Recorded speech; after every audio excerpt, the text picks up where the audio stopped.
आप सुन रहे हैं हिंदी साहित्यकार संतोष श्रीवास्तव जी का लिखा हुआ अनूठा उपन्यास कैथरीन और नागा साधुओं की रहस्यमयी दुनिया, धारावाहिक रूप से।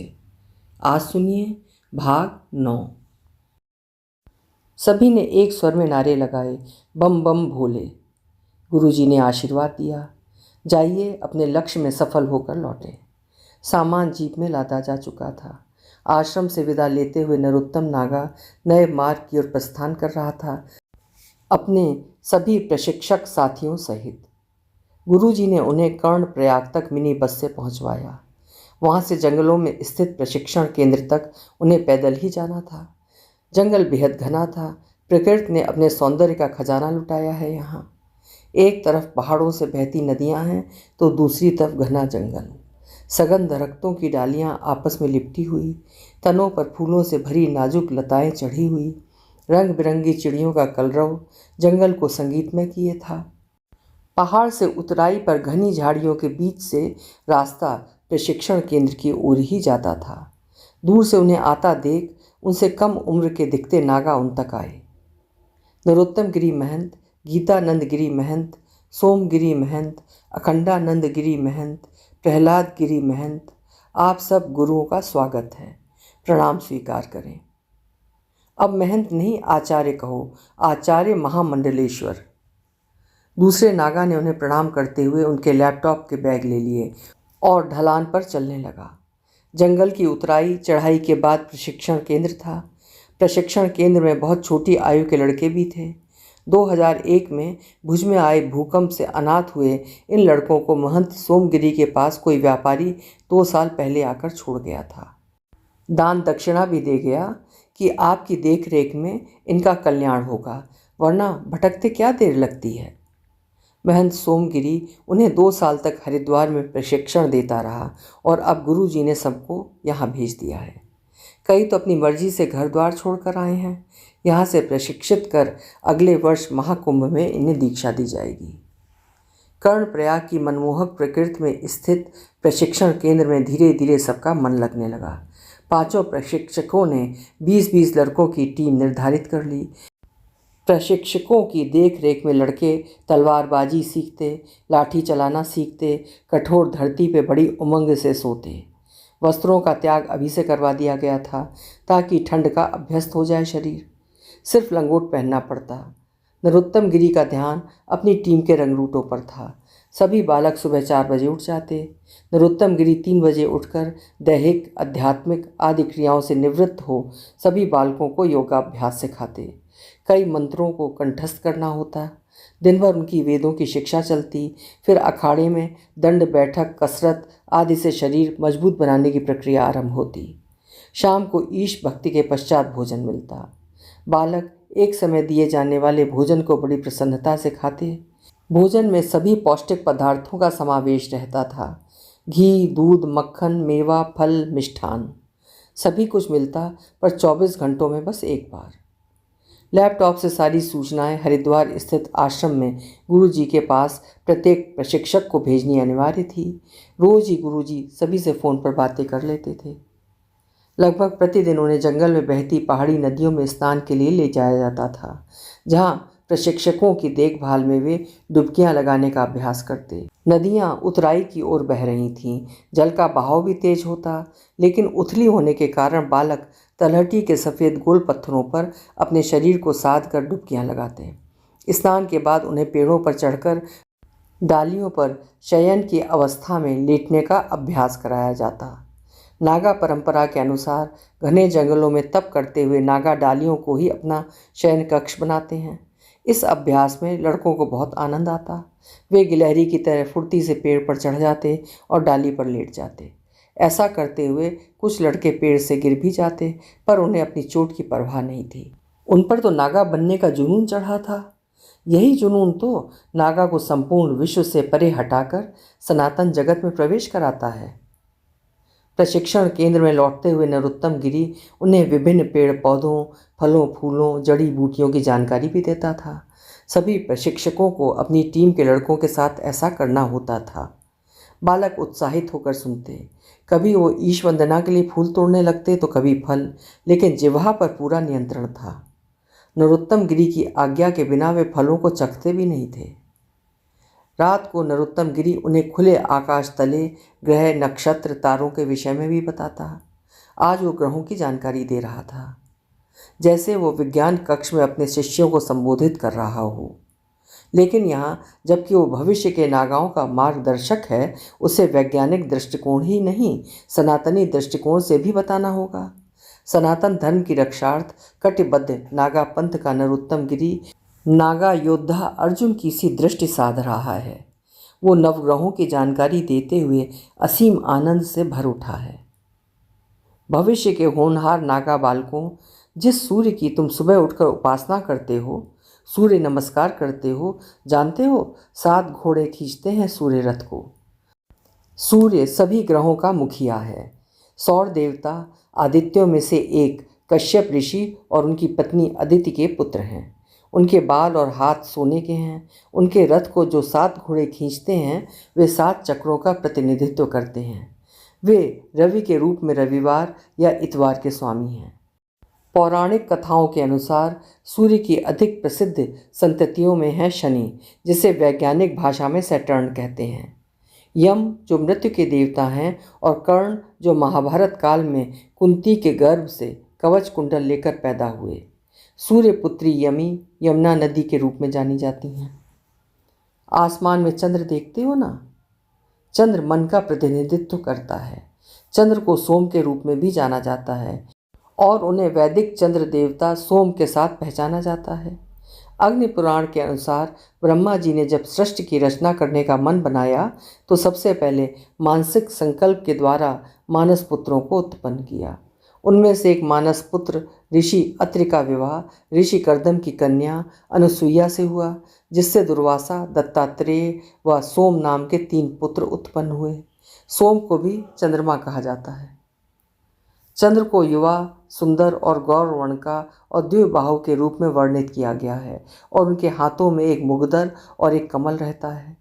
चंद्र हर रात पूरे आकाश में अपना रथ चलाते हैं, जिसे 10 सफ़ेद घोड़े या मृग द्वारा खींचा जाता है। सोम के रूप में वे सोमवार के स्वामी हैं। वे सत्व गुण वाले हैं। चंद्रमा के पथ में पड़ने वाले कुछ विशेष तारों के विभिन्न समूह भी हैं, जिनके नाम अलग अलग हैं और जिनकी संख्या 27 है, किंतु इन तारों को उनकी 27 पत्नियों के प्रतीक के रूप में माना गया है। उनके नाम हैं अश्विनी, भरिणी, कृतिका, रोहिणी, मृगशिरा, आर्द्रा, पुनर्वसु, पुष्य, अश्लेषा, मघा, पूर्वा, फाल्गुनी, उत्तरा फाल्गुनी, हस्तचित्रा, स्वाति, विशाखा, अनुराधा, ज्येष्ठा, मूल, पूर्वाषाढ़ा, उत्तराषाढ़ा, श्रवण, धनिष्ठा, शतभिषा, पूर्वा भाद्रपद और उत्तरा भाद्रपद। चंद्रमा को नक्षत्रों का राजा यानी नक्षत्र राज कहा जाता है। इन कर्ण प्रिय नामों को सुनकर बालक चकित रह गए। उनके मन में नरोत्तम गिरी को लेकर अपार श्रद्धा की भावना जागृत हुई। उनके गुरु कितने विद्वान हैं। नरोत्तम गिरी ने वक्तव्य जारी रखा। अगला ग्रह उसके नाम का था यानी मंगल। पल भर मौन रहकर उसने खुद को संभाला। मंगल को तो कब का त्याग आया है और त्यागी हुई वस्तु से मोह कैसा। वो आगे बताने लगा। मंगल युद्ध के देवता हैं। मंगल ग्रह को संस्कृत में अंगारक, जो लाल रंग का है, या भौम अर्थात भूमि का पुत्र भी कहा जाता है। भगवान शिव के अंश हैं मंगल देव। अंधकासुर दैत्य के साथ शिव जी का अत्यंत घमासान युद्ध हुआ। लड़ते लड़ते भगवान शिव के मस्तक से पसीने की बूंद एक पृथ्वी पर गिरी। उससे अंगार के समान लाल अंग वाले भूमिपुत्र मंगल का जन्म हुआ। वे ब्रह्मचारी हैं। उनकी प्रकृति तमस गुण वाली है और वे ऊर्जावान, आत्मविश्वास और अहंकार का प्रतिनिधित्व करते हैं। बुद्ध एक पंख वाले शेर की सवारी करते हैं। अथर्ववेद के अनुसार बुद्ध के पिता का नाम चंद्रमा और माता का नाम तारा है। ब्रह्मा जी ने इनका नाम बुद्ध रखा था क्योंकि इनकी बुद्धि बड़ी गंभीर थी। श्रीमद् भागवत के अनुसार वे सभी शास्त्रों में पारंगत तथा चंद्रमा के समान ही कांतिमान हैं। वे व्यापार के देवता भी हैं और व्यापारियों के रक्षक भी। वे रजोगुण वाले हैं और संवाद का प्रतिनिधित्व करते हैं। उन्हें शांत, सुवक्ता और हरे रंग में प्रस्तुत किया जाता है। उनके हाथों में एक कृपाण, एक मुगदर और एक ढाल होती है। वे मंदिर में एक पंख वाले शेर की सवारी करते हैं। बृहस्पति देवताओं के गुरु हैं और दानुओं के गुरु शुक्राचार्य के कट्टर विरोधी हैं। वे शील और धर्म के अवतार हैं, प्रार्थनाओं और बलिदानों के मुख्य प्रस्तावक हैं, जिन्हें देवताओं के पुरोहित के रूप में प्रदर्शित किया जाता है। वे सत्वगुणी हैं और ज्ञान और शिक्षण का प्रतिनिधित्व करते हैं। वे पीले या सुनहरे रंग के हैं और एक छड़ी, एक कमल और अपनी माला धारण करते हैं। शुक्र दैत्यों के शिक्षक हैं, जो शुक्र ग्रह का प्रतिनिधित्व करते हैं। शुक्र महर्षि भृगु और उशान के पुत्र हैं। शुक्राचार्य का जन्म शुक्रवार को हुआ था, इसलिए महर्षि भृगु ने अपने इस पुत्र का नाम शुक्र रखा। वे दैत्यों के शिक्षक और असुरों के गुरु हैं, जिन्हें शुक्र ग्रह के साथ पहचाना जाता है। वे शुक्रवार के स्वामी हैं। प्रकृति से वे राजसी हैं और धन, खुशी और प्रजनन का प्रतिनिधित्व करते हैं। वे सफ़ेद रंग, मध्यम आयु वर्ग और मोहक चेहरे के हैं। शनि काले कौवे पर सवार रहते हैं। शनि हिंदू ज्योतिष में 9 मुख्य खगोलीय ग्रहों में से एक हैं। शनि शनिवार के स्वामी हैं। इनकी प्रकृति तमस है और कठिन मार्गीय शिक्षण, करियर और दीर्घायु को दर्शाता है। शनि शब्द की व्युत्पत्ति शन्य क्रमति सह से हुई है, अर्थात जो धीरे धीरे चलता है। शनि को सूर्य की परिक्रमा में 30 वर्ष लगते हैं। उनका चित्रण काले रंग में एक तलवार, तीर और 2 खंजर लिए होता है और वे अक्सर एक काले कौवे पर सवार रहते हैं। केतु को आमतौर पर एक छाया ग्रह के रूप में देखा जाता है। उसे राक्षस सांप की पूंछ के रूप में माना जाता है। माना जाता है कि मानव जीवन पर इसका एक जबरदस्त प्रभाव पड़ता है और पूरी सृष्टि पर भी। कुछ विशेष परिस्थितियों में ये किसी को प्रसिद्धि के शिखर पर पहुंचने में भी मदद करता है। वो प्रकृति में तमस है और पारलौकिक प्रभावों का प्रतिनिधित्व करता है। और 9वां ग्रह है राहु। राहु आरोही उत्तर चंद्र आसंध के देवता हैं। राहु राक्षसी सांप का मुखिया है, जो हिंदू शास्त्रों के अनुसार सूर्य या चंद्रमा को निगलते हुए ग्रहण को उत्पन्न करता है। चित्रकला में उन्हें एक ड्रैगन के रूप में दर्शाया गया है, जिसका कोई सर नहीं है और जो 8 काले घोड़ों द्वारा खींचे जाने वाले रथ पर सवार हैं। वो तमस असुर हैं। हिंदू ज्योतिष में राहु काल को अशुभ माना जाता है। सभी बालक अपने अपने स्थान पर बैठे थे, मानो अंगुली में जड़े नग हों। नरोत्तम गिरी के इतने प्रभावशाली वक्तव्य, ग्रहों की जानकारी और उससे जुड़ी कथाएं उनके मस्तिष्क में हलचल मचाए थीं। नरोत्तम गिरी आनंद के सागर में गोते लगाता अब ठोस धरती पर था। अब विश्राम करो बालकों। सभी बालक नरोत्तम गिरी को प्रणाम कर अपने कक्ष में चले गए। कोई पंछी अपने साथी से संभवतः बिछड़ गया था। वो प्रशिक्षण केंद्र के सामने विल वृक्ष पर बैठा करुण पुकार कर रहा था। नरोत्तम गिरी उचाट मन से अपने कक्ष में आ गया। कर्णप्रयाग का मौसम हमेशा ही खुशनुमा लगता। नरोत्तम गिरी का प्रयास रहता कि अगर सर्दियों में 0 से नीचे पारा पहुंच जाए, कोहरे की घनी चादर छा जाए, पूरा जंगल भयंकर ठंड से कांप जाए, ठंडी हवाएं शूल सी शरीर को चुभें, लेकिन बालकों पर इसका असर ना हो। घनघोर बरसात में कई कई दिन सूर्य के दर्शन ना हों, नदियां उफान पर हों और बिजलियों की कड़कड़ाती आवाज़ प्रशिक्षण केंद्र को थर्रा दे, लेकिन बालकों पर इसका असर ना हो। लगभग निर्वस्त्र अवस्था में शरीर को मजबूत बनाने वाली क्रियाओं में जुटे रहें। गीतानंद गिरी, सोमगिरी, अखंडानंद गिरी और प्रहलाद गिरी की टीम के बालक भी इन्हीं सब क्रियाओं से गुजर रहे थे। प्रशिक्षण केंद्र के 100 बालक सभी एक जैसी क्रियाओं में दक्ष हो रहे थे। कोई आगे पीछे नहीं था। धूनी की आग तेज लपटों में प्रज्वलित कर सभी को कम से कम 4 घंटे उसके पास खड़े रहना पड़ता। अग्नि का तेज 34 डिग्री तापमान तक बढ़ाया जाता था। बर्फीली चट्टानों पर भी समाधि की अवस्था में बैठना या लेटना होता और आश्चर्य, किसी का भी शरीर ना तो जलता, ना गलता, ना फफोले पड़ते। उन्हें शरीर का मोह नहीं तो शरीर को भी उनका मोह नहीं। चीर फाड़ से पहले एनेस्थीसिया जैसी अवस्था हो जाती है, शरीर का भान भी नहीं रहता। नरोत्तम गिरी को इस सब को सीखने में जितना वक्त लगा, उससे कम वक्त में ये बालक प्रशिक्षित हो रहे हैं। ये जीवन के किसी भी ऐसे स्वप्न, ऐसी महत्वाकांक्षा से नहीं गुजरे जो इनकी शिक्षा दीक्षा में व्यवधान डाले। नरोत्तम गिरी गुजरा प्रेम की पराकाष्ठा से गुजरा, अपने खगोल शास्त्री इसरो के वैज्ञानिक होने की महत्वाकांक्षा से गुजरा। इन सबसे उबरने और खुद को संन्यास पथ पर लाने में उसे समय लगा। कभी कभी कैथरीन बिलिंग भी यादों में आ धमकती है। 4 वर्ष होने आए पर उसके साथ का हर पल जैसे कल ही घटित हुआ हो। रात को सर्द हवाओं के चलते जंगल साए साए करता। नरोत्तम गिरी को लगता जैसे वो भोजबासा की गुफा में हो। सामने धूनी, धूनी के उस पार कैथरीन सिगरेट पीती हुई। सोमगिरी कहता है, ध्यान भटका कि नागा बनने में लगे 12 वर्ष गए गड्ढे में, तुम वहीं के वहीं। अब फिर 2 जिंदगी को 12 वर्ष नागा बनने के लिए। जिंदगी ना हुई, गोया रबर का फीता हो गई, खींचते जाओ खींचते जाओ। बालकों के साथ मन रम गया था। प्रयागराज जाकर कुंभ देखने की इच्छा सभी में बलवती थी। कुंभ में दीक्षा लेकर फिर यहीं आना है, आगे की इससे भी कठिन परीक्षाओं से गुजरना है। एक कमांडो की भी इतनी कठोर ट्रेनिंग नहीं होती जितनी नागाओं की। एक तरह से पुनर्जन्म होता है नागाओं का। सभी प्रशिक्षक धूनी को घेरे बैठे थे और चिलम पी रहे थे। बालक अपने तंबुओं में विश्राम कर रहे थे। अखाड़ों की संख्या बढ़ती ही जा रही है। सोमगिरी ने जानकारी दी कि इस वक्त हमारा जूना अखाड़ा ही सबसे बड़ा अखाड़ा है। 4 लाख नागा हैं जूना अखाड़े में, प्रहलाद गिरी ने बताया, और 100 हम तैयार कर रहे हैं। 100 ही क्यों, और भी ना जाने कितने प्रशिक्षण केंद्र हैं हमारी शाखाओं के। गुरुजी की बड़ी योजना है।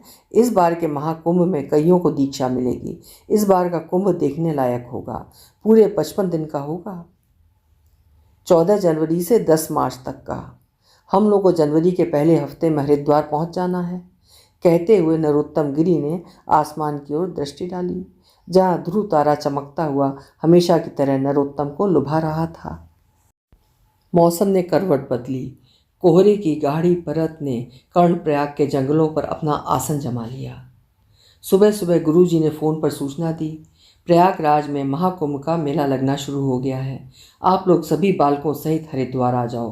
कर्णप्रयाग में हम बस भेज रहे हैं। नियत समय पर सभी ने प्रशिक्षण केंद्र से कर्णप्रयाग की ओर प्रस्थान किया। प्रस्थान से पहले नरोत्तम गिरी ने बालकों को समझा दिया था कि हम एक महत्वपूर्ण कार्य के लिए जा रहे हैं। जिस मिशन की तैयारी के लिए आप इतने दिनों तक प्रशिक्षित होते रहे, अब वो समय आ गया है कि आप सब नागा पंथ में नागा होने के लिए दीक्षित किए जा सकें। इसलिए आज की दैनिक क्रियाएं ईश्वर की अनुमति से स्थगित की जाती हैं, क्योंकि यात्रा विशेष पर हमें ध्यान देना होगा। बालकों में गजब का उत्साह था। सभी बालक उछलते कूदते कर्णप्रयाग के जंगल और पहाड़ों पर से उतर रहे थे। नरोत्तम गिरी अपने साथी प्रशिक्षकों के साथ कुंभ पर चर्चा करते हुए उतर रहा था। प्रयागराज महाकुंभ का बहुत महत्व है। 12 वर्षों बाद गंगा, यमुना और सरस्वती के संगम पर यह आयोजित किया जाता है। सोमगिरी ने कहा तो तपाक से कैलाश गिरी बोला, पूस मास की पूर्णमासी से आरंभ होता है कुंभ। हमारे नरोत्तम गिरी तो बर्फानी नागा हैं, इन्हें हरिद्वार के कुंभ में दीक्षा मिली है। गीतानंद गिरी ने नरोत्तम गिरी की ओर श्रद्धा भाव से देखते हुए कहा, बहुत ही दृढ़ लेकिन भीतर से कोमल भी। इसकी टीम के सभी बालक इसे बहुत प्यार करते हैं। अखंडानंद गिरी ने कहा, पर तुमसे डरते हैं। हाँ, मैं खूनी नागा अर्थात उज्जैन में दीक्षित जो हूँ, क्रोध हमारा विशेष गुण है। बालकों की फौज चलते चलते रुकी। गुरुजी, हमारी बस। सड़क के उस पार बस खड़ी थी। बस डमरू, त्रिशूल और मोरपंख, तलवार, रुद्राक्ष, कमंडल आदि नागा चिन्हों से अंकित थी। बम बम भोले, जय शिव भंडारी। ड्राइवर ने सभी को प्रणाम किया और नुक्कड़ की हलवाई की दुकान से सभी बालकों के लिए जलेबी समोसे के दोने भिजवाए। खाओ बालकों, आज का दिन सभी दैनिक क्रियाओं से परे केवल यात्रा विशेष है। घंटे भर बाद बस हरिद्वार के लिए रवाना हुई। रास्ते भर कड़कड़ाती ठंड ने पीछा किया। घने कोहरे में बस चलाना भी चुनौती था। आती जाती गाड़ियां टिमटिमाती ढिबरियों सी नजर आ रही थीं। शाम होते होते बस हरिद्वार आश्रम पहुंच गई। बालक बहुत उत्साह में थे। गुरुओं की आज्ञा अनुसार उन्होंने संध्या वदन किया और भोजन कक्ष में चले गए। नरोत्तम गिरी भी गीतानंद गिरी और अन्य प्रशिक्षकों के साथ संध्या वदन आदि करके भोजन कक्ष में चला गया। भोजन के उपरांत धूनी के सामने बैठे ही थे कि स्वामी घनानंद गिरी का बुलावा आ गया। सभी मीटिंग कक्ष में इकट्ठे हों, आवश्यक बातों पर निर्देश देने हैं। गुरुजी ने मीटिंग की शुरुआत नरोत्तम गिरी से की। नागा नहीं बनते तो तुम खगोल शास्त्री बनते। तुम्हें तो जानकारी होगी, चंद्रमा वृश्चिक राशि में और बृहस्पति मेष राशि में प्रवेश करते हैं, तब महाकुंभ में स्नान का योग बनता है। मकर संक्रांति के दिन इस खगोलीय उलटफेर का हम नागाओं के लिए बहुत महत्व है। विभिन्न अखाड़े के अलग अलग दिन शाही स्नान और नए नागाओं को दीक्षा दी जाती है। इस वर्ष जूना अखाड़ा के करीब 250 से अधिक नए नागा दीक्षा लेंगे। ये बहुत कल्याणकारी होगा। आत्मा को उच्च लोगों की प्राप्ति सहजता से होगी। कुंभ स्नान साक्षात स्वर्ग के दर्शन कराता है। साधना तपस्या से प्रकाशवान हुआ हमारा शरीर माँ गंगा के मनुष्यों द्वारा फैलाई समस्त गंदगी को साफ कर देता है। हमारे पूर्वजों ने ऋषि भागीरथी को वचन दिया था, माँ गंगा हमारे स्नान से प्रसन्न हो औषध युक्त अमृतमयी हो जाती हैं। शाही स्नान की तिथियां भी आ गई हैं। 14 जनवरी मकर संक्रांति, 27 जनवरी पौष पूर्णिमा, 10 फरवरी मौनी अमावस्या, 15 फरवरी वसंत पंचमी, 25 फरवरी माघी पूर्णिमा और 10 मार्च 2013 को महाशिवरात्रि के दिन हमारा 6वां और अंतिम शाही स्नान होगा। ध्यान रहे, 55 दिनों के इस मेले में विदेशी पर्यटकों के लिए हम खास आकर्षण के केंद्र होंगे।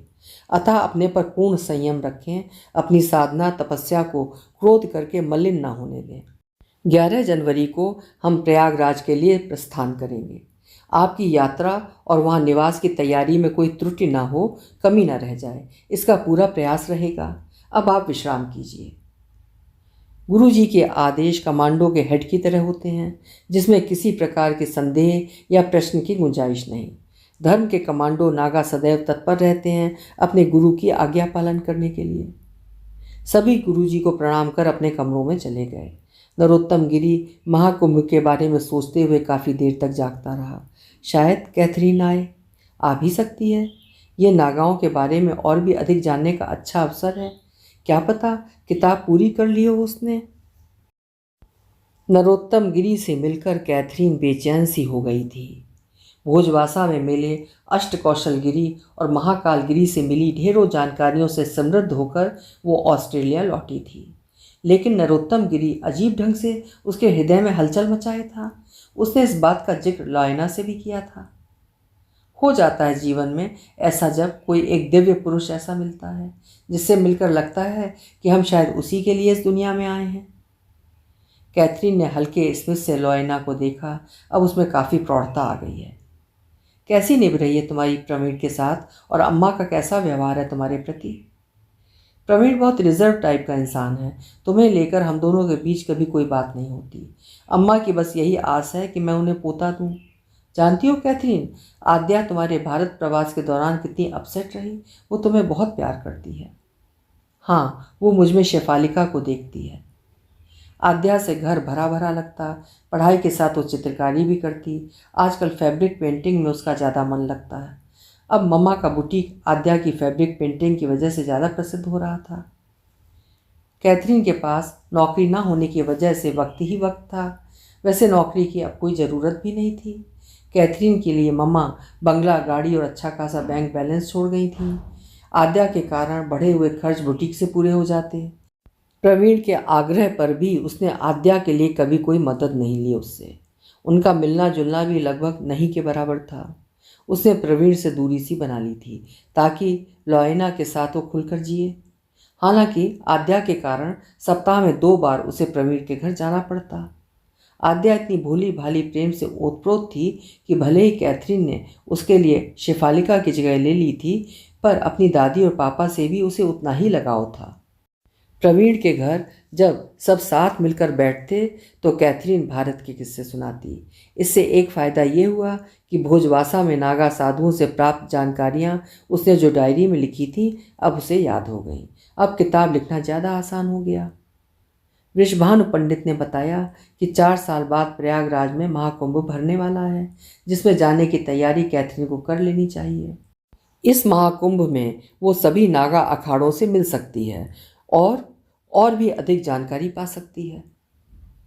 कैसे संपर्क करे नरोत्तम गिरी से कैथरीन?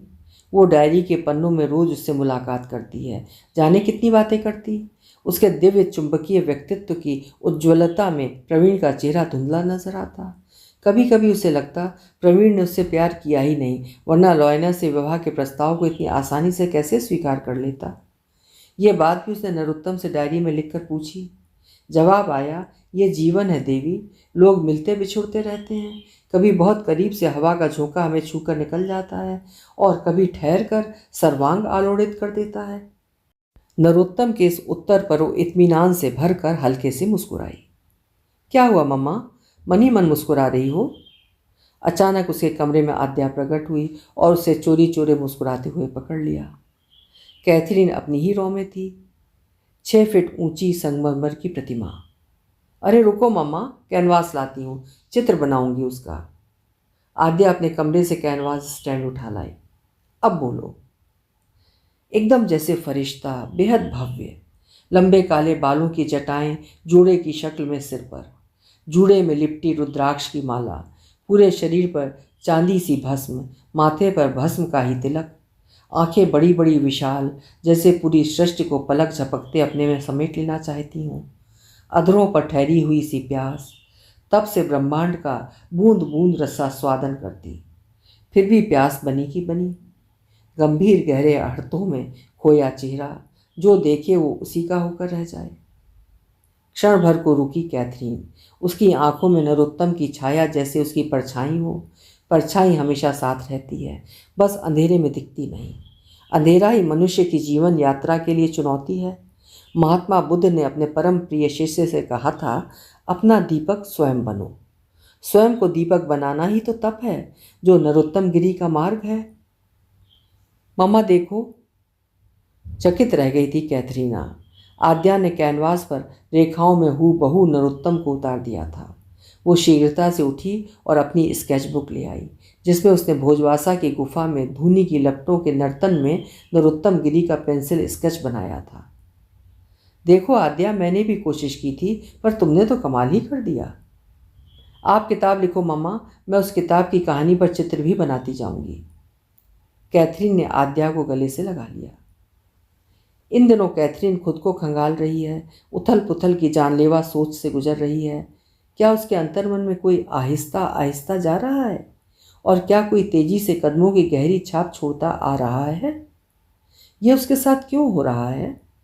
इतने वर्ष प्रवीण के साथ के, मान के, दुलार के, भोजवासा से उठे भीषण बवंडर में तिनका तिनका हो उड़े जा रहे हैं। शायद इसीलिए ईश्वर ने प्रेरणा दी कि वो प्रवीण का घर बसाए, ताकि अलविदा होने में दुख ना हो, अवसाद ना घेरे। शायद इसीलिए वो दूर देश के नागा साधुओं पर किताब लिखने की अपनी आकांक्षा से कलम थामने को तत्पर हुई। आखिर क्या कराना चाहता है ईश्वर उससे? उसे अपने मन को संभालना होगा, वास्तविकता के धरातल पर पैर जमाने होंगे। आखिर उसने कलम उठा ली। देखते देखते 4 वर्ष बीत गए। इन 4 वर्षों में किताब का आधा लिखा पहला ड्राफ्ट तैयार हुआ। लोयना 2 बार माँ बनी, दोनों ही बार बेटों को जन्म दिया। अम्मा जी के प्राण जाग उठे, अपनी तापसी पर जान न्यौछावर करने लगी। प्रवीण ने बिजनेस और बढ़ा लिया और अधिक व्यस्त हो गया, और आद्या जॉब के साथ अपने जीवन में आए रॉबर्ट से प्यार करने लगी। रॉबर्ट अनाथालय में पला बढ़ा था, फिर एक मध्यम वर्गीय निसंतान दंपति ने उसे गोद ले लिया। रॉबर्ट से आद्या की मुलाकात उसी कंपनी में हुई जहां आद्या जॉब करती थी। आद्या ने कैथरीन को रॉबर्ट के विषय में बताया। मम्मा, हम एक दूसरे को प्यार करने लगे हैं। क्या तुम मुझसे शादी करना चाहती हो? अभी इस ओर ध्यान ही नहीं गया। हमें ऐसा लगता है कि हमें आपस में प्यार है, पर अभी बहुत कुछ समझना बाकी है, परखना बाकी है, आद्या ने गंभीरता से कहा। काश ऐसा प्रवीण ने भी सोचा होता, उसने भी सोचा होता। सोचते हुए कैथरीन ने सिसकी भरी सांस ली और उठकर कॉरिडोर में आ गई। पूर्व दिशा कितनी दूर लग रही थी, और दूज का चांद भी दूर फीका फीका सा। वृषभानु पंडित ने कैथरीन से मिलने की इच्छा प्रकट की। उन्हें कुंभ के सिलसिले में उससे बात करनी थी। लोयना भी अपनी दोनों बच्चों सहित आ गई। वृषभानु पंडित नियत समय पर आ गए। अम्मा ने लोयना को दाल की कचौरी बनाना सिखा दिया था तो डिब्बा भर कचौरी और इमली की चटनी बनाकर ले आई थी। रॉबर्ट भी आ गया था। प्रवीण जरूरी मीटिंग की वजह से नहीं आया। कैथरीन के बंगले में उत्सव जैसा माहौल था। इस बार महाकुंभ 55 दिन का होने वाला है कैथरीन, आप भारत में रहने का कम से कम 2 महीने का इंतज़ाम तो कर ही लो, वृषभानु पंडित ने कहा। इस बार हम दोनों भी चलेंगे मामा, मैं और रॉबर्ट। ये तो बढ़िया सोचा आद्या ने, ले ही जाना कैथरीन, तुम्हारे बिना वो खुश नहीं रहती है। लोयना ने आद्या के गाल पर चपत लगाते हुए कहा। कुंभ नगर में लॉजिंग बोर्डिंग विदेशियों के लिए बुक हो रहे हैं, मैं तुम तीनों के लिए बुक करवा देता हूँ। नौकरानी कॉफ़ी बना लाई थी, साथ में लोयना की लाई कचौरी और चटनी भी। आद्या तुम अपनी पेंटिंग दिखाओ वृषभानु सर को। आद्या ने नरोत्तम गिरी की जो पेंटिंग बनाई थी वो दौड़ कर ले आई। वृषभानु पंडित ताज्जुब से भर गए। अरे ये तो भारतीय नागा साधु है। जी हाँ, जिनसे मिलकर मैं आई हूँ वही नरोत्तम गिरी। तुम्हारी किताब में सहयोगी बनेगी आद्या। हाँ, मैं मम्मा की किताब की घटनाओं पर चित्र बनाऊंगी। वाह, इससे बढ़िया और क्या हो सकता है। कैथरीन के सालों की मेहनत एग्जीबिशन में भी दिखे तो क्या बात है। रात 9 बजे वृषभानु पंडित विदा हुए। लोयना रात में वहीं रुक गई। कैथरीन को नींद नहीं आई। डायरी निकाल कर उसने नरोत्तम गिरी से सवाल किया, क्या मैं विदेशी हूँ? तुम अपने लिए आकाश पाताल चारों दिशाओं को अपने तप के लिए खुला पाते हो, फिर मैं विदेशी कैसे हुई? उत्तर आया, तुम तो स्त्री हो जिसे ईश्वर ने इसलिए बनाया कि ब्रह्मांड न डगमगाए। वो किसी एक देशी कैसे हो सकती है देवी कैथरीन? परम संतुष्टि से भरी कैथरीन डायरी के पन्नों में मुंह छुपाए फुसफुसाई, आ रही हूं नरोत्तम। कड़ाके की सर्दी में जकड़ा 5 किलोमीटर के क्षेत्र में फैला प्रयागराज का कुंभ नगर। मेले में 8 करोड़ देशी विदेशी श्रद्धालु पर्यटकों का होना विश्व की अद्भुत घटना है। नागा अखाड़ों के निवास की बेहतरीन व्यवस्था मेला कमिश्नर की ओर से की गई थी। जूना अखाड़े में नरोत्तम गिरी सहित सारे नागा आज पहला शाही स्नान करेंगे, जब पूरा देश मकर संक्रांति पर्व मना रहा होगा। अखाड़ों से पहले ब्रह्म मुहूर्त में रात्रि 3 बजे से ही शंकराचार्य और कुछ संतों ने अपने भक्तों के साथ स्नान कर लिया था। शंकराचार्य स्वामी स्वरूपानंद, निश्चलानंद वगैरह को अखाड़ों से पहले स्नान करने की स्वीकृति दी गई थी। धीरे धीरे सूरज की किरणों ने कुंभ नगर के रेतीले तट पर बिखरना शुरू किया। जूना अखाड़े से हाथी घोड़ों रथों पालकियों का जुलूस गंगा तट की ओर शाही स्नान के लिए प्रस्थान कर रहा था। जूना अखाड़े सहित सभी अखाड़े के नागाओं के स्नान की अवधि निश्चित थी। दरअसल शाही स्नान को लेकर अलग अलग अखाड़े के नागा एक दूसरे से उलझ पड़ते हैं, इसलिए अंग्रेजों के समय से ही इन अखाड़ों के स्नान की अवधि निश्चित कर दी गई थी। अखाड़ों में मौजूद नागा संख्या के आधार पर अवधि 30 मिनट से 1 घंटे तक की होती है। नागा जिस रास्ते से स्नान के लिए जाते हैं उस रास्ते से लौटते नहीं हैं, नहीं तो दूसरे अखाड़े के साथ झड़प होने की संभावना रहती है कि तुम लोगों ने बहुत समय ले लिया, अब हमें जल्दी में स्नान करना पड़ेगा वगैरह वगैरह। जूना अखाड़े के धर्म रक्षक योद्धा नागाओं के शाही स्नान के बाद जब अन्य अखाड़ों में भी शाही स्नान कर लिया, तब आम श्रद्धालुओं लगभग 82 लाख श्रद्धालुओं ने डुबकी लगाई। लोगों का उत्साह देखते ही बनता था। सुबह 11 बजे तक श्रद्धालु स्नान कर चुके थे। गंगा की सतह पर नर ही नर, जल कहीं दिखता ही नहीं था। विदेशी पर्यटकों की भीड़ बढ़ती जा रही थी। नरोत्तम गिरी महंत और गीतानंद गिरी महंत गंगा के पश्चिमी घाट पर बैठे विदेशी पर्यटकों की आवाजाही देख रहे थे। श्री उदासीन पंचायती अखाड़े का एक नागा अपना त्रिशूल लेकर एक विदेशी पर्यटक के ऊपर झपटा। विदेशी, जो शक्ल से जापानी लगता था, गले में कैमरा लटकाए जिद कर रहा था। बाबा एक फ़ोटो लेने दीजिए, हम अपने देश जाकर दिखाएंगे। दूसरे पर्यटकों ने नागा का त्रिशूल पकड़ लिया। बाबा क्षमा करें। नागा लाल लाल आंखों से घूरने लगा। हमने मना किया ना कि हमारी फ़ोटो मत लो, हमारी साधना में विघ्न डालते हो। जापानी पर्यटक भय से थरथर काँप रहा था। नागा क्रोध से भरा नथुने फड़काते गंगा तट की ओर चला गया। उपन्यास कैथरीन और नागा साधुओं की रहस्यमयी दुनिया की कहानी जारी रहेगी क्रमशः अगले भाग 10 में।